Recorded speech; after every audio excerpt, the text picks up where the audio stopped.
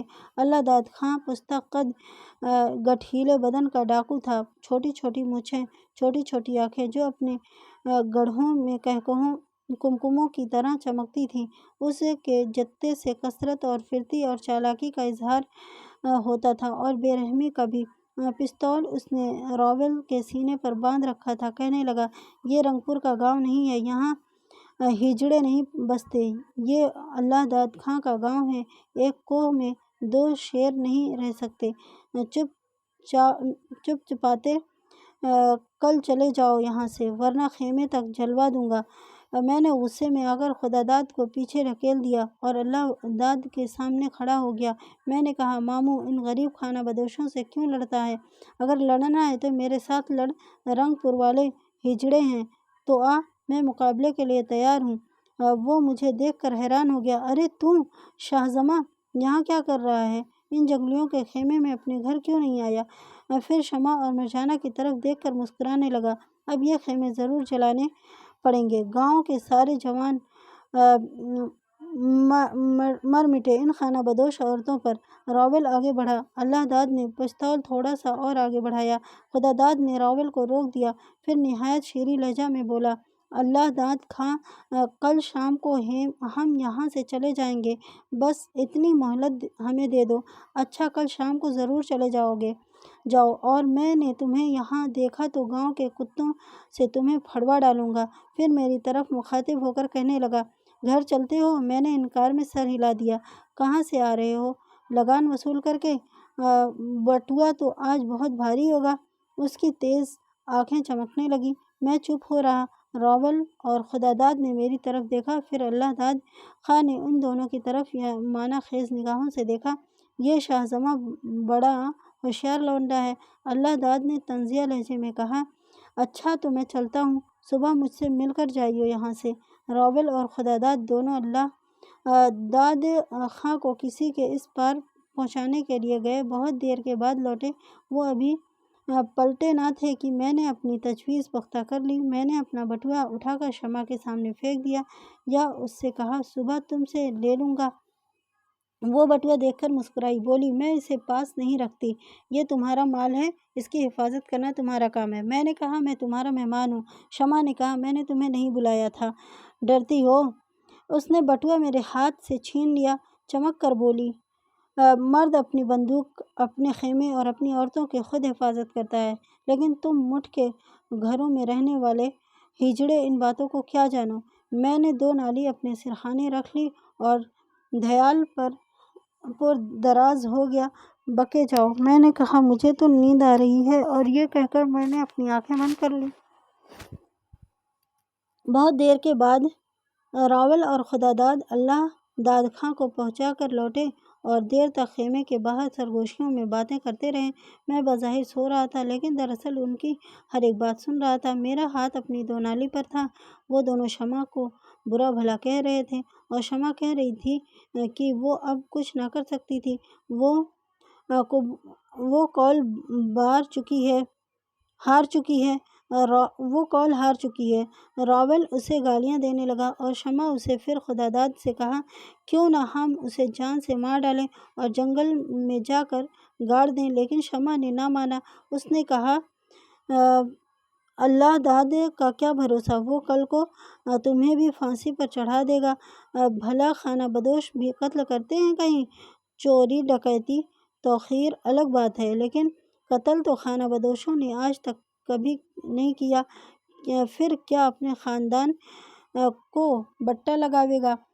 آخر راول اور خدا داد کو شمع کی بات ماننی پڑی۔ خدا داد اور شمع نے خیمے میں آ کر آگ بجھا دی اور دھیال پر آ کر سو رہے، اور مرجانا پہلے ہی سے محو تھی۔ شمع بھی اس کے قریب آ کر لیٹ گئی، خدا داد میرے قریب آ کر لیٹ گیا۔ اب میں شمع اور خدا داد کے درمیان سو رہا تھا۔ خیمے کا دروازہ کسی نے بند نہ کیا تھا اور پردہ ہوا کے تیز جھونکوں سے فڑفڑا رہا تھا، اور چاند کی کرنیں دھیال پر پھیلتی ہوئی آ رہی تھیں۔ ظالم دروازے پر چوکنا کھڑا تھا اور نتنے اونچے کیے فضا میں کسی موہوم دشمن کو سونگھ رہا تھا۔ خفیف سی آہٹ پا کر وہ بھونکنے لگتا۔ میں دم سادھے جاگ رہا تھا۔ ایک طرف شمع تھی اور دوسری طرف خدا داد سو رہا تھا۔ وہ بہت جلد سو گیا اور خراٹے لینے لگا۔ یہ نقلی خراٹے نہ تھے۔ میں نے کروٹ بدل کر شمع کی جانب دیکھا۔ چاندنی کا ہالہ اس کے رخ پر اور اس کے بل کھائے ہوئے بالوں کے گرد تھا، اور اس کی خمیدہ تھوڑی کے نیچے اور اس کا بایاں ہاتھ مس ہو رہا تھا۔ وہ میرے اس قدر قریب لیٹی تھی کہ میں ہاتھ پھیلا کر اس کی تھوڑی کو چھو سکتا تھا۔ اس کی تھوڑی کو چھو لینے، اس کے رخساروں کو چوم لینے اور اس کے سارے جسم کو لے کر اپنی آغوش میں کچل دینے کا طوفانی جذبہ میرے دل میں گونجنے لگا۔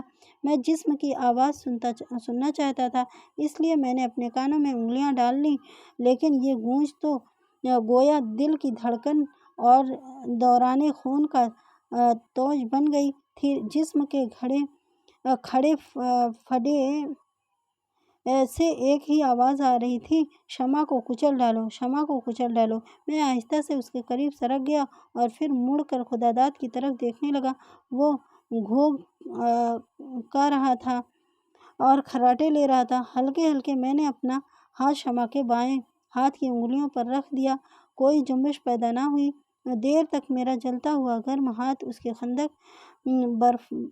برفانی انگلیوں پر پڑ رہا تھا۔ کوئی جنبش پیدا نہ ہوئی۔ پھر آہستہ سے میں نے اس کی خمیدہ تھوڑی کو چھوا اور میری رگوں اور نسوں میں لاکھوں شعلے تڑپنے لگے اور طوفانی لہروں کی ریلیں اچھل اچھل کر ساحل حیات سے ٹکرانے لگے۔ کانوں میں ایک ہی نغمہ تھا، ایک ہی مسلسل گونج تھی، شمع کو کچل ڈالو، شمع کو کچل ڈالو۔ میں نے ایک نظر پھر خدا داد کی طرف ڈالی، پھر مرجانا کی طرف جو بدستور کروٹ بدل کر سو رہی تھی۔ پھر میں شمع کی جانب اور کھسک گیا۔ دھیال پر ایک ہلکی سی سرسراہٹ پیدا ہوئی۔ یہ سرسراہٹ جو ایک میٹھی سرگوشی تھی، ایک نغمہ راز تھی، مسرت کی نقرئی لہر تھی، اور میں اس کے بہاؤ میں تیرتا ہوا شمع سے بالکل قریب چلا گیا۔ پھر میں نے اپنے ہاتھ کی انگلیوں کو اس کے ہاتھ کی انگلیوں میں ڈال کر انہیں زور سے دبایا۔ جاگ جاگ اے شمع سبزستان وصال۔ شمع جاگی نہیں، اس کی آنکھیں بدستور بند رہیں، لیکن میرے ہاتھ کی انگلیوں نے اس کے ہاتھ کا آہنی لمس اس طرح محسوس کیا کہ اگر میں مرد نہ ہوتا تو شدت درد میں بلبلا اٹھتا۔ وہ آہستہ آہستہ میری انگلیوں کو مروڑ رہی تھی، خاموشی سے ہلے جلے بغیر، آنکھیں کھولے بغیر، مجھ سے کچھ بات کیے بغیر ہی وہ میرے ہاتھ کی انگلیوں کو ایک آہنی شکنجے میں کس کر مروڑ رہی تھی، اور میں مدافعت کرتے ہوئے یہ سوچ رہا تھا کہ انگلیوں میں اتنی طاقت، اتنی قوت، اتنی توانائی کہاں سے آ گئی؟ اس پھول کے جسم میں فولاد کی سختی کہاں چھپی ہوئی تھی؟ میں نے ہزار کوس کی اپنا ہاتھ اس کی گرفت میں چھڑا لوں، لیکن کامیاب نہ ہو سکا۔ آخر جب درد حد سے بڑھ گیا تو میں دوسری کروٹ بدلنے پر مجبور ہو گیا۔ اب میری پیٹھ اس کی طرف تھی اور میرا ہاتھ اس کے ہاتھ کی انگلیوں میں جکڑا ہوا تھا۔ شمع نے سرگوشی میں کہا، بینی پکڑو گے؟ میں نے کہا، تم عورت نہیں ہو، چڑیل ہو۔ وہ آہستہ سے ہنسی، بولی، اور شکنجہ؟ میں نے کہا، دیونی کی اولاد ہو، سورنی۔ اس نے کہا، ماہیہ سنو گے؟ میں نے کہا، میرا ہاتھ چھوڑ دو، تمہاری 7 پشتوں پر لعنت۔ وہ بولی، مجھے ماہیہ سے عشق ہے۔ جب گھاٹیوں میں اس کی آواز گونجتی ہے، ہاں ہاں۔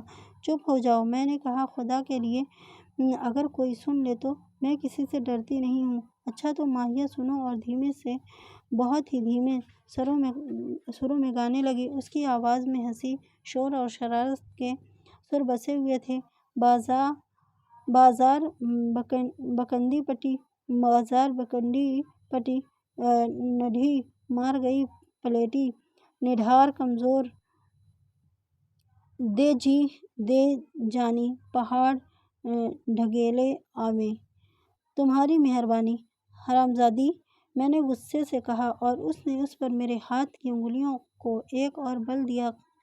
کہنے لگی، شمع خانہ بدوش کی لڑکی ہے، وہ کسی مٹی کے گھر میں بسنے والے کسان کی لڑکی نہیں ہے جو نمبردار کے لڑکے کو دیکھ کر اس پر عاشق ہو جائے اور اپنی زندگی کی ساری دولت چپ چاپ اس کے حوالے کر دے گی۔ تم مہذب لوگ جنگلیوں کے اخلاق کیا جانو؟ یہ کہہ کر اس نے میری انگلیوں کو پھر شکنجے میں کسا۔ اف، شدت کا دور تھا اور بڑھتا جا رہا تھا کیونکہ شکنجے کی گرفت مضبوط ہو رہی تھی۔ یکایک مجھے محسوس ہوا کہ میں خیمے میں نہیں، جنگل میں لیٹا ہوا ہوں، اور کسی جنگل جانور نے میرا بازو اس گرفت سے آزاد نہ کیا تو تھوڑے عرصے ہی میں اس جنگل میں میری ہڈیاں چمکتی ہوئی نظر آئیں گی۔ درد بڑھ رہا تھا، شاید بازو ٹوٹ جائے گا۔ ایک کربناک دہشت سے میں تڑپا اور ایک آخری کوشش سے میں نے اپنا ہاتھ شمع کی گرفت سے چھڑا لیا، لیکن چھڑاتے وقت میرا بھرپور ہاتھ شمع کے چہرے پر جا پڑا۔ ٹراخ کی آواز آئی، اس کے لبوں سے ایک دبی سی چیخ نکلی اور پھر وہ خاموش ہو گئی۔ کیا ہے راہی؟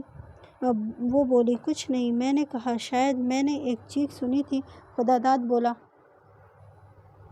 شاید بیچارہ راہی ڈر گیا ہے۔ کیا بہت برا خواب دیکھا تھا؟ شمع نے کہا۔ میرا خون کھول رہا ہے لیکن میں چپ ہو رہا۔ کیا ہے؟ یکایک مرجانا نے آنکھیں کھول کر حیرت سے پوچھا۔ کچھ نہیں، بیچارہ پردیسی ڈر گیا ہے۔ بعض سپنے بڑے بھیانک ہوتے ہیں، شمع نے بڑی متانت سے کہا۔ سو جاؤ۔ خدا داد نے کروٹ بدل کر کہا اور سو گیا۔ دیر تک خاموشی رہی، پھر شمع آہستہ سے اپنی جگہ سے اٹھی اور خیمے کا پردہ اٹھا کر باہر چلی گئی۔ تھوڑی دیر کے بعد میں نے اپنی بندوق اٹھائی اور خیمے کے باہر آ گیا۔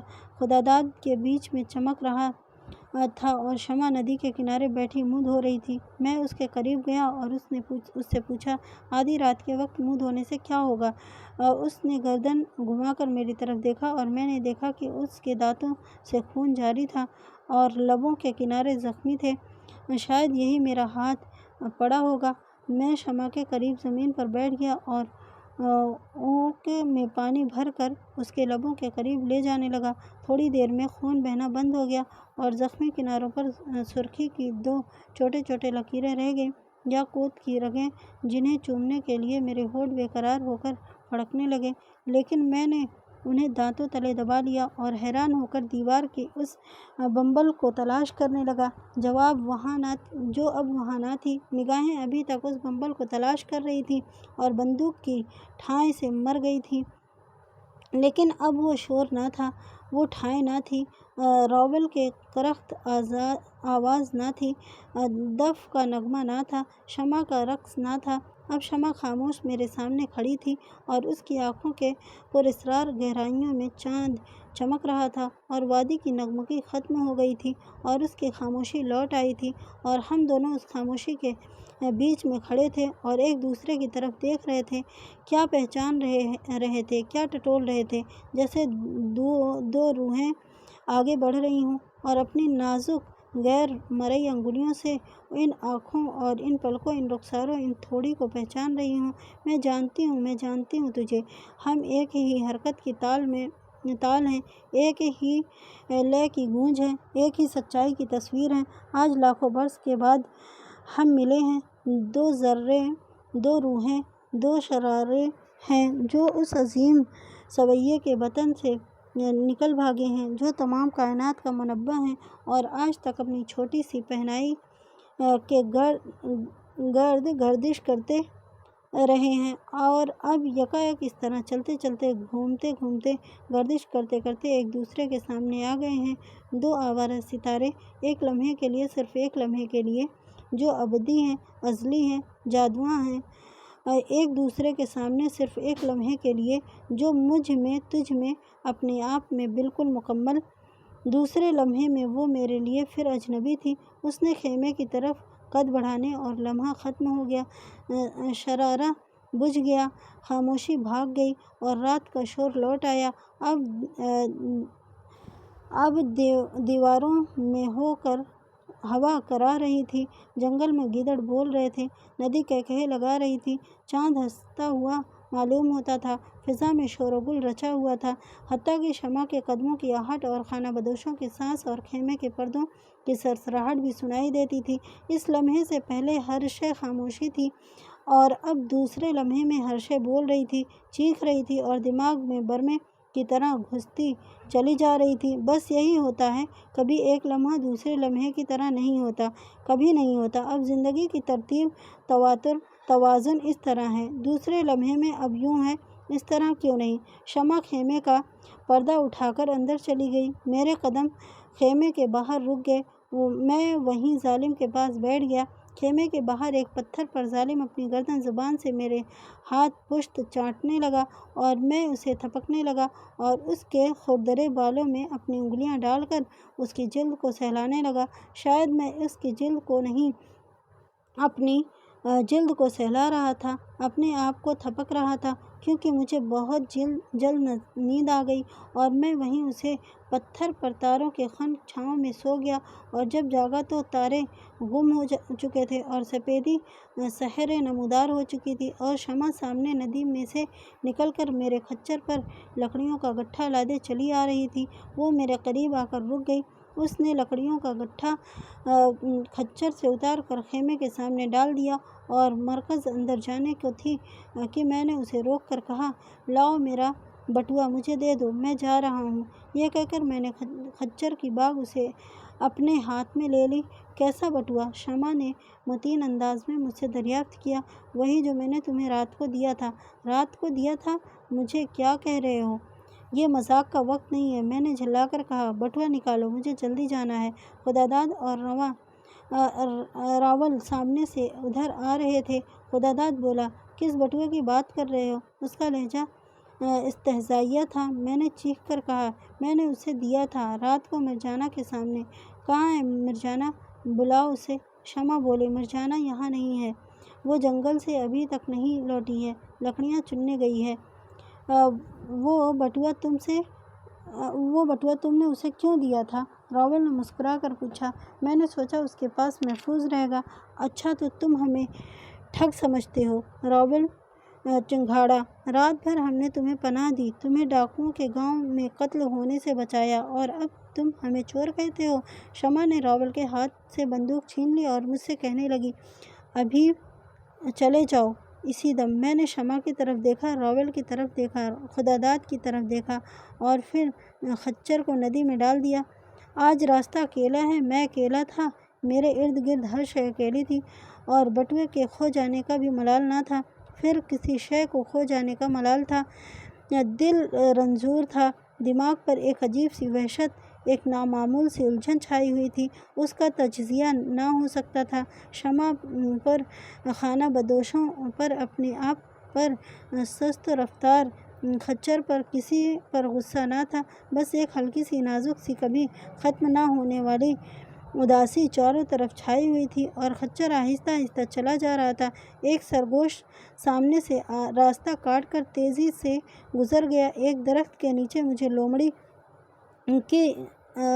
کی سمورو اردم بھی نظر آئی، لیکن میرا ہاتھ بندوق پر نہ گیا۔ ایک جگہ وہ سوکھا ہوا درخت کھڑا تھا جہاں سے پگڈنڈی اپنا رخ ہے، لیکن آج مجھے یہ بھی معلوم نہ ہوا کہ پگڈنڈی نے اپنا رخ بدلا ہے۔ یہی محسوس ہو رہا تھا کہ یہ پگڈنڈی اسی طرح ایک ہی رخ پر، ایک ہی نہج پر چلی جا رہی ہے۔ یہ بہت لمبا ہے، یہ سفر بے منزل ہے۔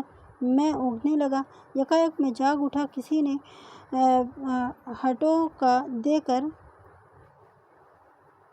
مجھے جگایا تھا۔ راہی اتر، شمع بولی۔ میں کھچر سے اتر پڑا اور ہم دونوں ساتھ ساتھ چلنے لگے۔ میں نے اس سے یہ نہیں پوچھا کہ تم کیوں آئی ہو، کدھر جا رہی ہو، بس ہم دونوں ساتھ ساتھ چلنے لگے۔ کاڑ کے بڑے جھنڈے کے قریب ہم دونوں از خود رک گئے۔ اس جھنڈیر انگور کی جنگلی بیلیں پھیلی ہیں۔ یہاں سے دونوں وادیوں کا دلفریب نظارہ دکھائی دیتا تھا۔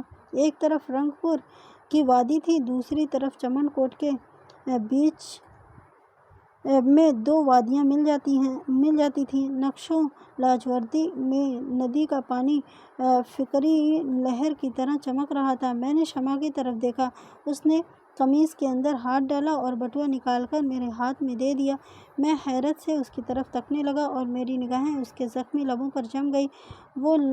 وہ یاقوتی رنگین نازک مہین کنارے حفشے کی پتیوں کے خم میں اس کا چہرے پر جھک گیا۔ وہ منہ موڑ کر آہستہ سے کہنے لگی، مجھ سے شادی کرو گے؟ شادی؟ میں نے پوچھا۔ وہ چپ رہی، میری طرف دیکھتی رہی۔ شادی؟ میں نے آہستہ سے کہا۔ تم سے میں سوچنے لگا۔ تم ہمارے گاؤں چلو تو پھر میں تم سے شادی کروں گا۔ تمہارے گاؤں؟ ہاں۔ وہ رہا سامنے رنگ پور۔ لیکن میں گاؤں جا کر کیا کروں گی؟ وہ حیران ہو کر بولی، میں نمبردار کا بیٹا ہوں۔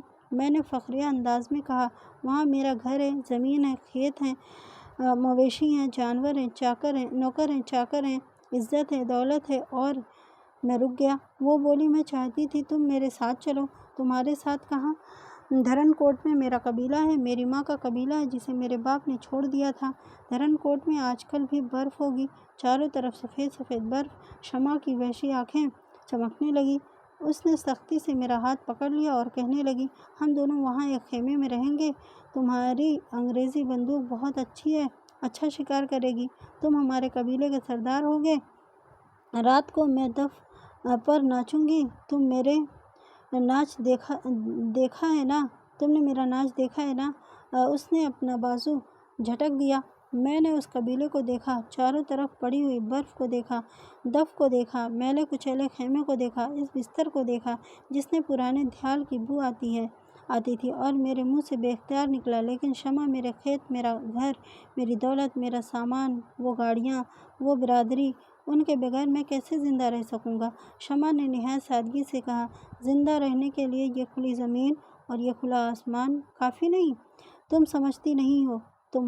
میں تمہیں کیسے بتاؤں؟ تم خانہ بدوش ہو۔ یکایک اس کی آنکھوں کی روشنی مر گئی، وہ چمک، وہ تابانی جاتی رہی۔ اس نے آہستہ سے میرا ہاتھ چھوڑ دیا، پھر رک کر کہنے لگی، میں نے تمہیں غلط سمجھا، تم وہ آدمی نہیں ہو۔ کون سا آدمی؟ جانے دو، تم نہیں سمجھو گے۔ مجھے بہت افسوس ہے، میں نے کہا۔ لیکن شمع نے مجھے بیچ میں ٹوک دیا اور بولی، اب میں دھرن کوٹ جانا چاہتی ہوں۔ اب میں اپنے بھائی کے پاس نہ جاؤں گی۔ اب راول میرا منہ نہ دیکھے گا۔ آج سے مرجانا میرے لیے مر گئی۔ کیا تو یہ خچر مجھے دے دے گا؟ اجنبی، میرا راستہ بہت لمبا ہے، راستہ بہت دور ہے اور سفر بے منزل ہے۔ میں سوچنے لگا، لاکھوں برس کے بعد دو شرارے ایک لمحے کے لیے ایک دوسرے کے سامنے آتے ہیں اور دوسرے لمحے میں الگ ہو کر گردش کرنے لگتے ہیں۔ ایک لمحہ، دوسرا لمحہ، دونوں میں 7 سمندروں کا وقفہ اور 7 کائناتوں کا بعد ہے۔ اس لمحہ انسان کا جنگل میں ناطہ ہے، دوسرے لمحے میں یہ ناطہ ٹوٹ چکا ہے، ہمیشہ کے لیے۔ شمع، میں نے آہستہ سے کہا، کبھی ایک لمحہ دوسرے کی طرح نہیں ہوتا۔ کیا کہتے ہو تم؟